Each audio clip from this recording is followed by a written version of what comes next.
free from all discord. Something that the founder of our particular denomination, Ernest Holmes, had talked about in a manifesto that he wrote about himself personally about what he believed. And one of the things that he believed is he believes that all humans are we're called to live, to experience a freedom from all discord.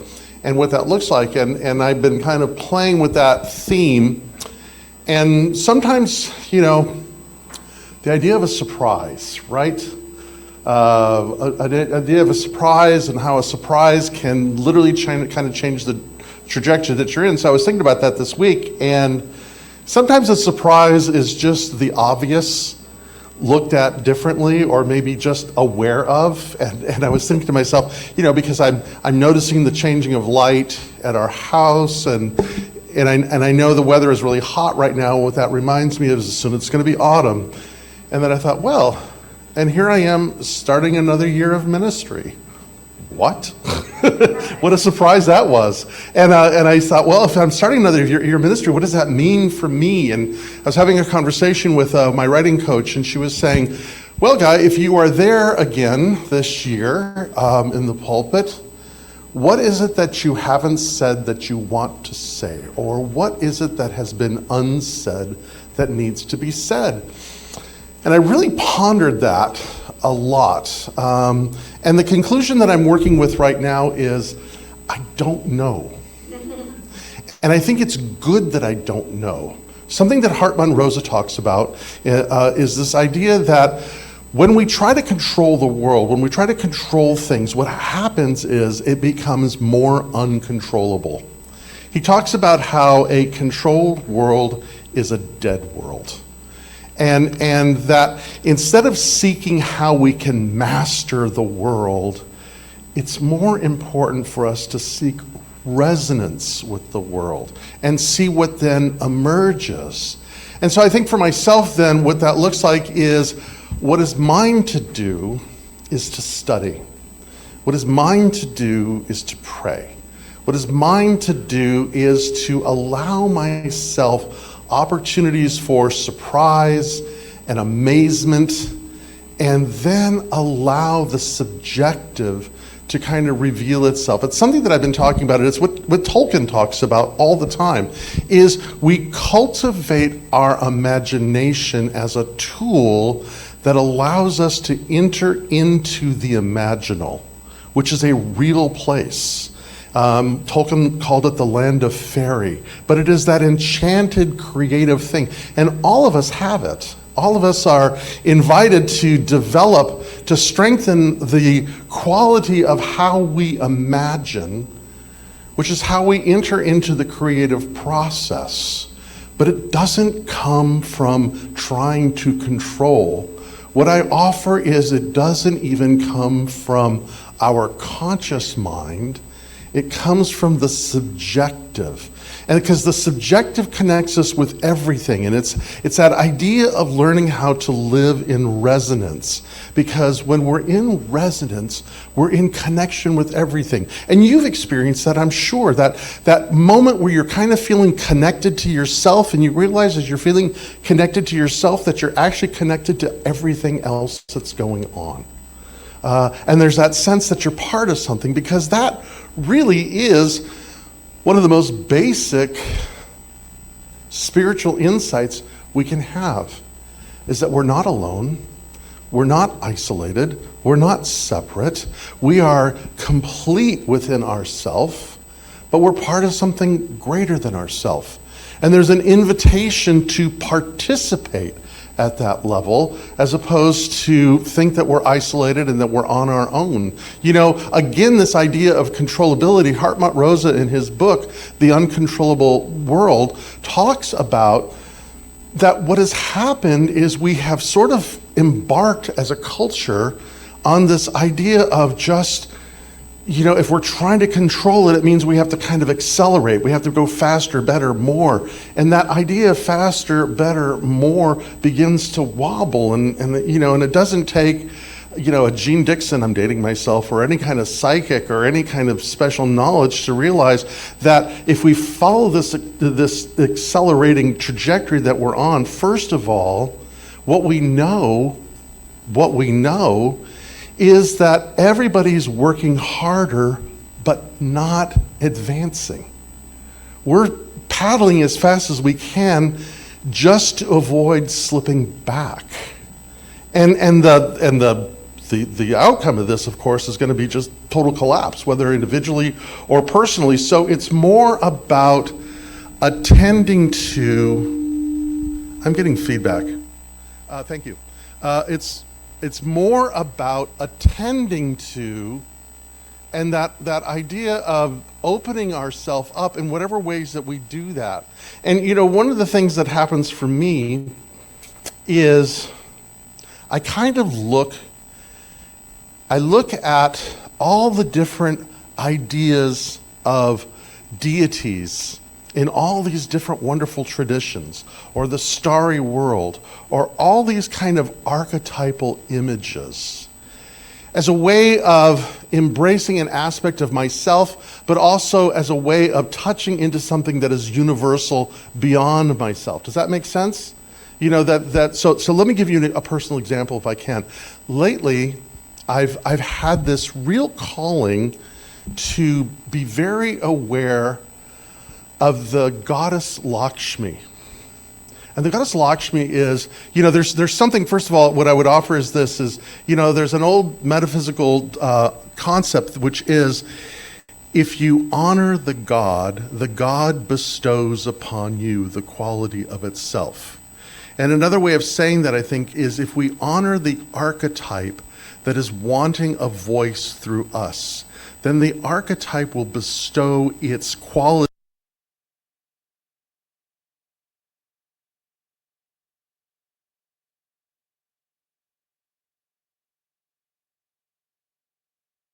women are Lakshmi.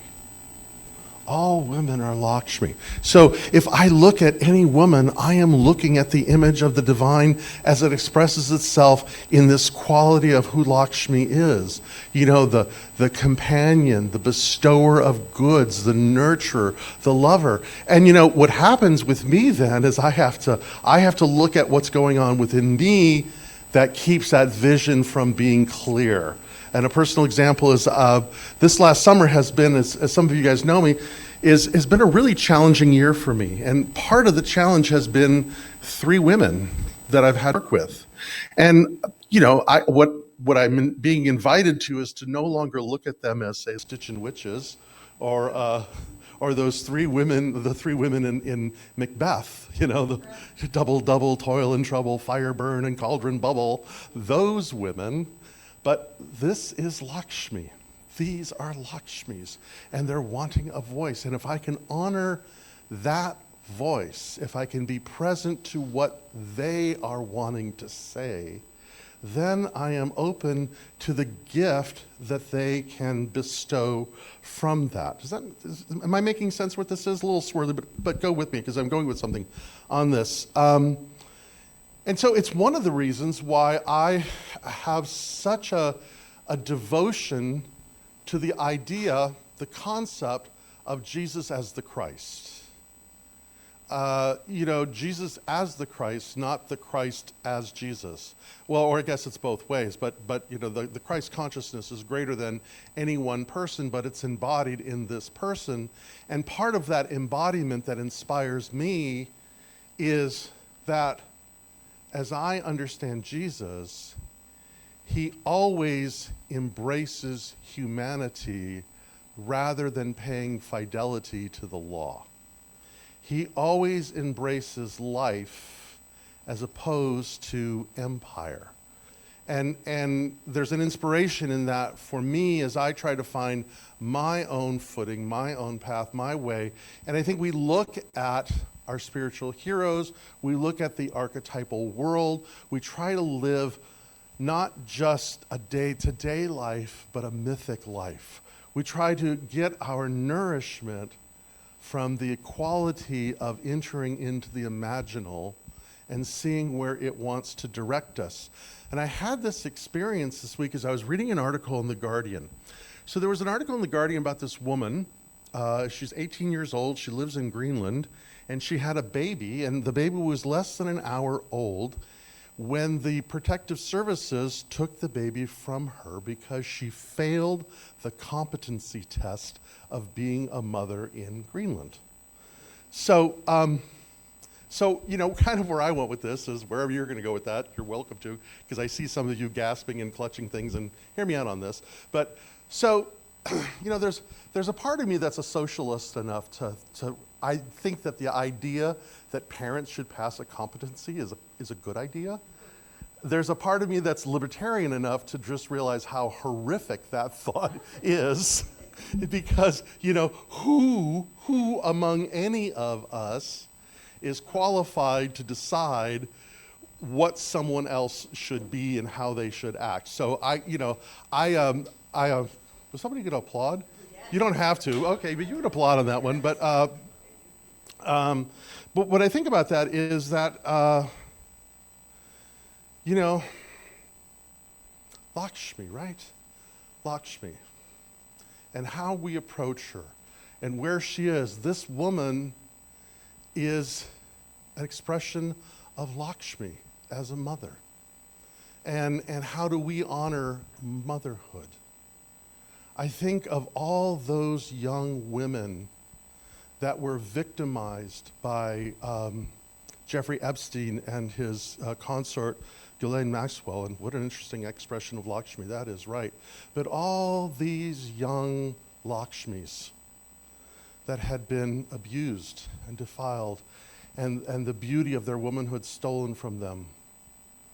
I think of all those mothers and young women that are experiencing a genocide in Gaza, and in a world that is complicit in their destruction. All these Lakshmis that are abused, defiled, killed, murdered, slaughtered, victim of a genocide. I think of the complicity of what that looks like for us in a world in which we ignore that, and I think of my own personal anger when I look at our political leaders on both sides of the spectrum that are afraid to use the word genocide because they've got to follow the rules, they've got to follow the money, they've got to do whatever. And so we hear them giving pious platitudes and wringing their hands and wishing thoughts and prayers and all this other nonsense, but it's the follow the rules, because isn't it interesting how we can always find an excuse to be complicit in something? Isn't that interesting? We all do it one way or the other. And I was thinking in this week of this story that's in the Gospels, and it's a story of a woman. And as the story goes, and there's four kind of interesting players in this story, but the story is of a woman who, it says, for 18 years had been victimized by this oppressive spirit. Now, I don't know what that means fully in first century Palestine. I don't think any of us know, but what we know is this was a woman for 18 years, her life had been destroyed. She was probably a beggar. She was probably dependent on other people. She was probably bent and broken at some level or another and needed to depend on other people. And she was a broken person. She was broken. And it says that Jesus on the Sabbath day calls her out. And the word that is used is he liberated her, not cured her, not healed her, but liberated her from whatever this oppressive condition was. And then, of course, the authorities come out and say, well, you're breaking the rules. You're not supposed to heal or liberate people on the Sabbath, for God's sakes. That's against the rules. You can't do that. And Jesus says, you guys are nothing but hypocrites, because you use the rules and bend the rules when it's to your advantage, and then when it challenges your authority, all of a sudden you're like, hey, rules are rules. We got to do it this way. That's how it is, right? But I think that, and it says what happens then is the crowd applauded. And part of the story was written because of this idea of what the Sabbath is. What does the Sabbath mean?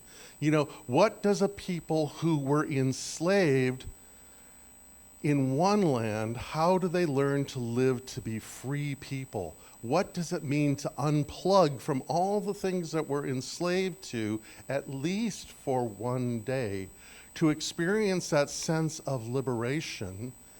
Another way of saying that is, what does it mean for us to take at least one day a week to enter into the imaginal?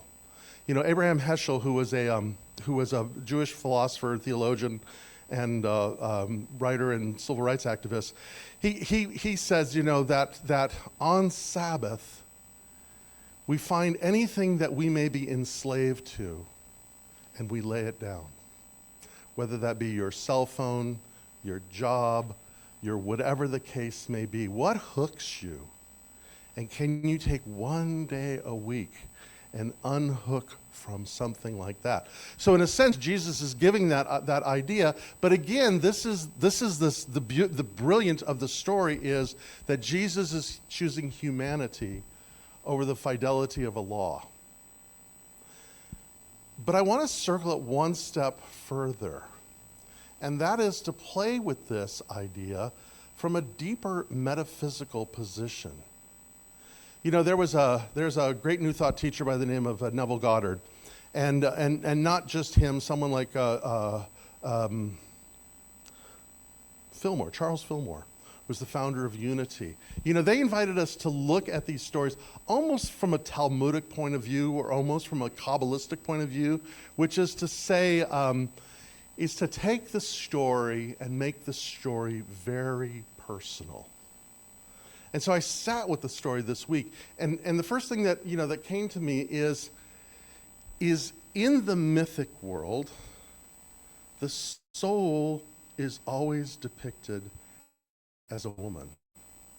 It's the feminine. It's the woman. And so at what level, the question that I sat with, at what level was my soul bound? Maybe not for 18 years, but for each and every one of us, when we have ignored the soul, or the soul is in bondage, the part of us, the essence of us, the sum of all of who we are, is held in a bondage. And then there is that part of each and every one of us, we would call it the Christ consciousness, the identity with the divine self, however you want to call it, that calls it out, that recognizes it and wants to liberate it. And yet we have that other part of us that's arguing for the rules. How many times do we argue for our limitations? Well, I can't do that. That's against the rules. I shouldn't do that. It's not time. I'll wait. When this happens, I'll do that. Whatever the story that we tell ourselves is, all these little stories we tell ourselves about why we cannot liberate our soul and how inappropriate that would be. And yet here is a story where it does happen. And then what happens? It says that the crowd rejoiced. In other words, our body of affairs, everything about us rejoices when we let the soul free. So interestingly enough, Plato says that in the Republic, he talks about how the education of the soul is remembering. Because in Greek myth, of course, when a soul, and there's one parable that is told in the Republic, they're putting this soldier on the funeral pyre and burn him up. And, when souls get ready to take rebirth, they drink from the river Lethe, as in lethargic. And we are all born in a state of amnesia. And so the word that is used often in the Gospels for truth is aletheia, which means to not forget, to remember. And so the liberation of the soul is the truth of remembering. The education of the soul is one of remembering. It doesn't need to learn anything new. It doesn't need to have another whatever the case may be. It just needs to have its bondage removed from it, and she will do just fine. The energy of Lakshmi or Guadalupe or whatever feminine idea or archetype that you may have is complete within herself. Our soul is complete within itself, and it just needs us to stop putting rules and regulations, and it should be this, and it should be that, it should be that, to just free it. And we free it by allowing it to remember who it is. We free it by allowing ourselves to enter into the imaginal. We allow ourselves to go into the imaginal by cultivating this idea of imagination. You've heard me say this before, and I'll say it again because I think it's really important, which is this, is that something that Robert Sardillo wrote in his book, Freeing the Soul from Fear, is that whenever we become traumatized, whenever we are afraid, whenever we experience something that creates fear in our life, our imagination flatlines. And so the most important thing that we can do by cultivating our imagination is feeding it. And how is the imagination fed? It is fed through amazement and wonder and awe and surprise and reverence. And there are tools like gardening or walking your dog or reading a book.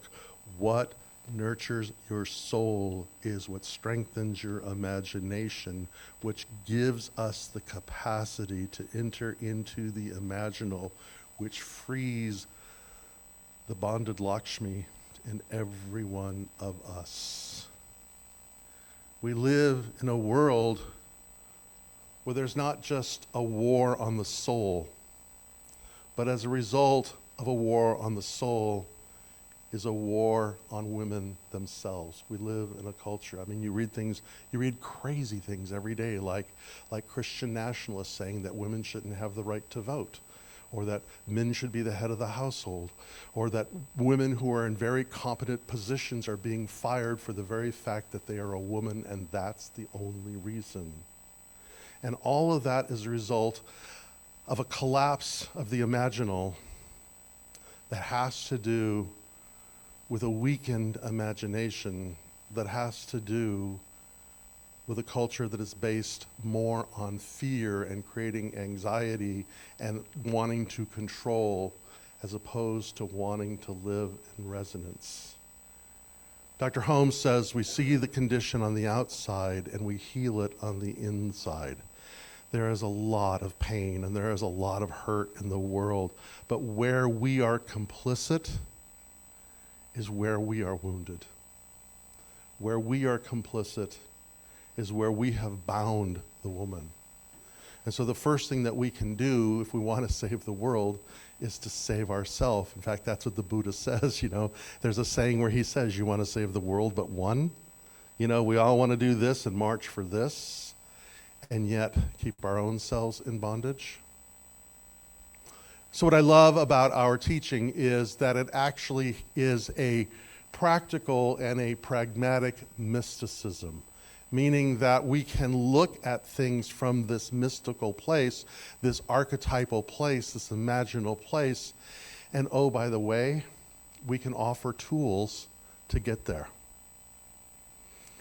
And so what I want to just offer you as a contemplation is something that I have been working with as I am working through this, as I am trying to see the Lakshmi in these three women, and it's working, is to affirm. Dr. Holmes created an affirmation where he says, I am a center of divine consciousness within the vast whole. Consider that. Say it quietly to yourself. I am a center of divine consciousness within the vast whole. I am a center of consciousness within the vast whole. The idea of consciously saying that is a way of loosening the bonds, because you can feel that. You can feel the expansiveness of what that happens. And when we begin to practice this, when this affirmation, this simple affirmation begins to take hold within us, we begin to experience a sense of resonance. That sense of resonance then brings us to a perception of reverence. That place of reverence then is the guide of what we should do next? We don't need to control it. We don't need to push ourselves. But as we enter into the imaginal, what we find is that archetypal energy itself is not driving us. It is luring us to the next indicated step. To save the world, we must love the world. To save women, we must love women. To save Gaza, we must love Gaza. To save our nation, we must love our nation. And that comes from a place of resonance, not control. Thank you.